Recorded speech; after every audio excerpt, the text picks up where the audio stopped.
Hello friends, welcome to our YouTube channel smartduniya. Notifications, study tips, free PDF, technology, earning, news এসব বিষয়ে daily updates পাওয়ার জন্য চ্যানেলটিকে subscribe করুন ভিডিওর নিচে থাকা সাবস্ক্রাইব বাটনে ক্লিক করে এবং পাশের বেল আইকনে ক্লিক করুন সবার আগে সম্পূর্ণ ফ্রিতে নোটিফিকেশন নতুন ভিডিওর জন্য পাওয়ার ক্ষেত্রে। তো ফ্রেন্ডস, এই ভিডিওতে আমরা ডিসকাস করতে চলেছি স্যালারি ক্যালকুলেশন সম্বন্ধে।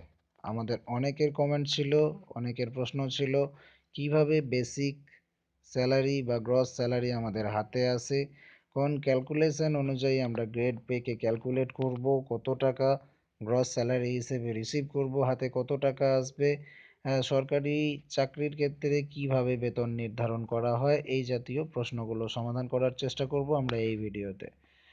ফ্রেন্ডস, আমরা দেখব কিভাবে ক্যালকুলেট করা হয় গ্রেড পে এবং সরকারি কর্মচারীদের ক্ষেত্রে আমাদের স্যালারিগুলো কিভাবে হাতে আসে। এটা আমরা জানার পর আমরা আমাদের স্যালারি ক্যালকুলেশন সম্বন্ধে সচেতন থাকতে পারবো, কত টাকা হাতে রিসিভ করব সে ব্যাপারে সচেতন থাকতে পারবো, আমরা আমাদের ইনকাম ট্যাক্স সম্বন্ধে সচেতন হতে পারবো, আমাদের মানি ম্যানেজ করার জন্য আমরা সচেতন থাকতে পারবো।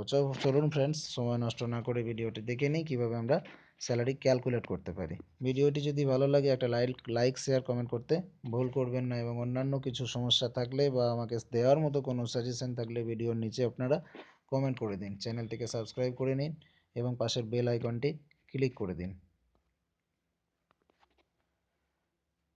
ফ্রেন্ডস, স্যালারি ক্যালকুলেশনের ক্ষেত্রে মেনলি যে বিষয়গুলো আগে আমাদের লক্ষ্য রাখতে হয় সেটা হচ্ছে বেসিক পে, যেটাকে মূল বেতন বলা হয়। বেসিক পে কি সেটার উপর আমাদের আইডিয়া থাকতে হবে। নেক্সট আমাদের আইডিয়া ডেভেলপ করতে হবে গ্রেড পে বিষয়টির উপর। তো গ্রেড পে সেটা কি বা কত হতে পারে সে বিষয়ে আমাদের একটা আইডিয়া চাই। নেক্সট আছে আমাদের ডিয়ারনেস অ্যালাউন্স, যেটাকে আমরা ডিএ বলি। ডিএ পার্সেন্টেজটার উপর আমাদের একটা আইডিয়া ডেভেলপ করতে হবে। অর্থাৎ বেসিক পে যেটা মূল বেতন, গ্রেড পে যেটা গ্রেড পে হিসেবে দেওয়া হয়, ডিয়ারনেস অ্যালাউন্স যেটা বাজার নিত্য নৈমিত্তিক দিন অনুযায়ী বাজারের মূল্য বৃদ্ধি ঘটছে, বাজার অনুযায়ী যে মানুষের চাহিদা অনুযায়ী এবং বাজারের দাম অনুযায়ী যে অ্যালাউন্সটা সরকার আমাদের প্রোভাইড করে, দ্যাটস কল ডিয়ারনেস অ্যালাউন্স। সেই ডিএটা সম্বন্ধে আমাদের একটা আইডিয়া ডেভেলপ করতে হবে। নেক্সট একটা অ্যালাউন্স সরকার আমাদেরকে প্রদান করে থাকে, সেটা হচ্ছে এইচআরএ, হাউস রেন্ট অ্যালাউন্স। বাড়ি ভাড়ার ক্ষেত্রে একটা টাকা আমাদেরকে প্রোভাইড করে থাকে সরকার, সেইটার ক্ষেত্রে আমাদের এইচআরএটা মাথায় রাখতে হবে আমরা যখনই স্যালারি ক্যালকুলেট করতে যাব। আরও কিছু কিছু অ্যালাউন্স সরকার দিয়ে থাকে, সেগুলো বিভিন্ন পোস্ট অনুযায়ী, বিভিন্ন জব অনুযায়ী বিভিন্ন রকমের হয়ে থাকে। তো যেটাকে আমরা বলি আদার অ্যালাউন্স। এই আদার অ্যালাউন্স বিষয়টা আমাদের জেনে রাখা প্রয়োজন। তো friends, basic pay, grade pay, dearness allowance, HRA অর্থাৎ হাউস রেন্ট অ্যালাউন্স, এগুলোর উপর বেস করে আমরা মোটামুটিভাবে আমরা একটা ক্যালকুলেশন করতে পারি যে আমাদের স্যালারি কীরকমভাবে নির্ধারণ করা হয়, কি হিসেবে ক্যালকুলেট করে স্যালারি আমাদের হাতে আসে। আমরা যদি একটা জব কোয়ালিফাই করি, সাপোজ গ্রুপ ডি আমরা পাস করলাম, তো গ্রুপ ডিতে কত টাকা আমরা রিসিভ করতে পারবো আমরা এইভাবে ক্যালকুলেট করতে পারি।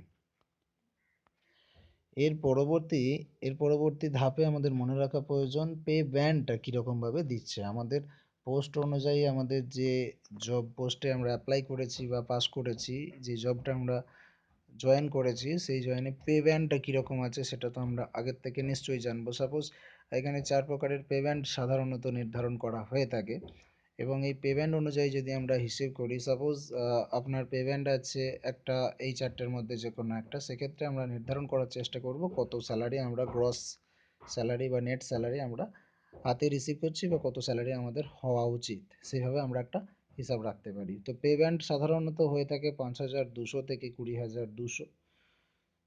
আরও একটা পে ব্যান্ড হয়ে থাকে 9,300 থেকে 34,800।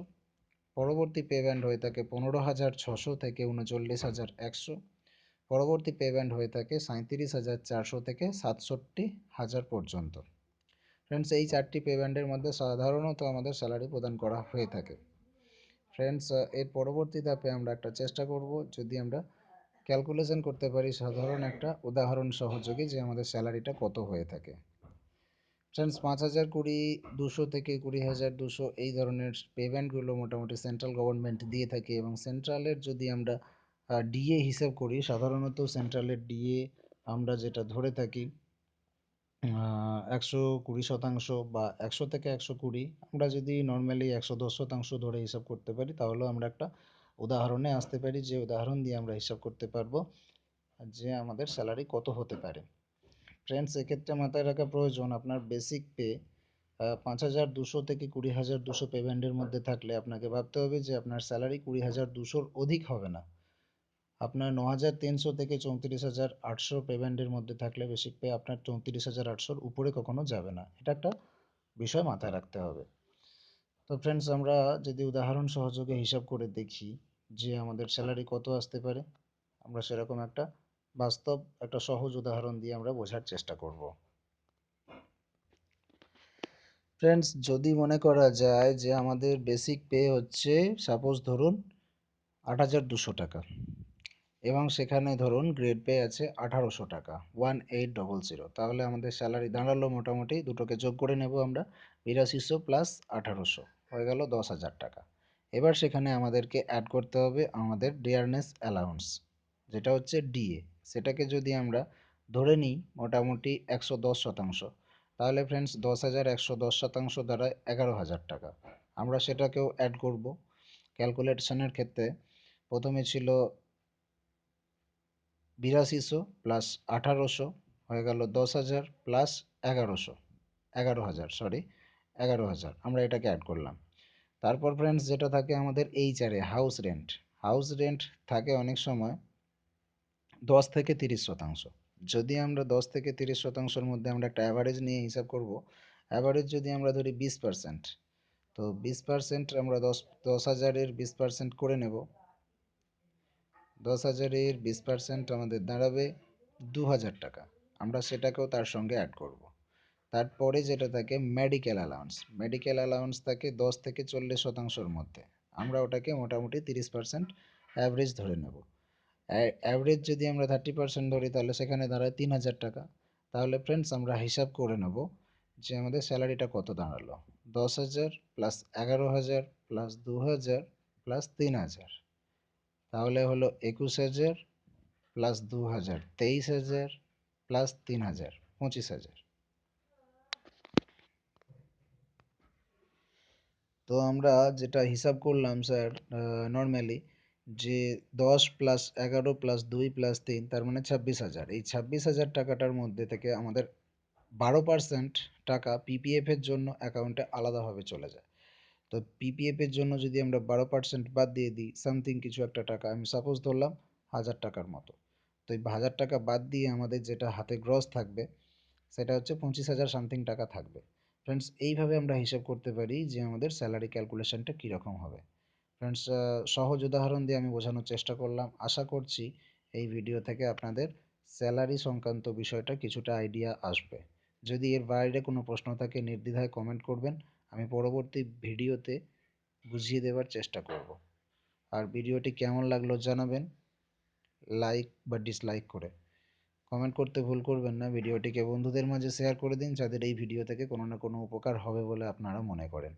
পরবর্তী ভিডিওতে ফিরে আসছি, সেই ভিডিওটি দেখার জন্য এই চ্যানেলটিকে সাবস্ক্রাইব করে বেল আইকনে ক্লিক করে রাখুন, পরবর্তী ভিডিও আপলোড করার সঙ্গে সঙ্গে যাতে আপনি দেখতে পারেন, সেই জন্য। ধন্যবাদ।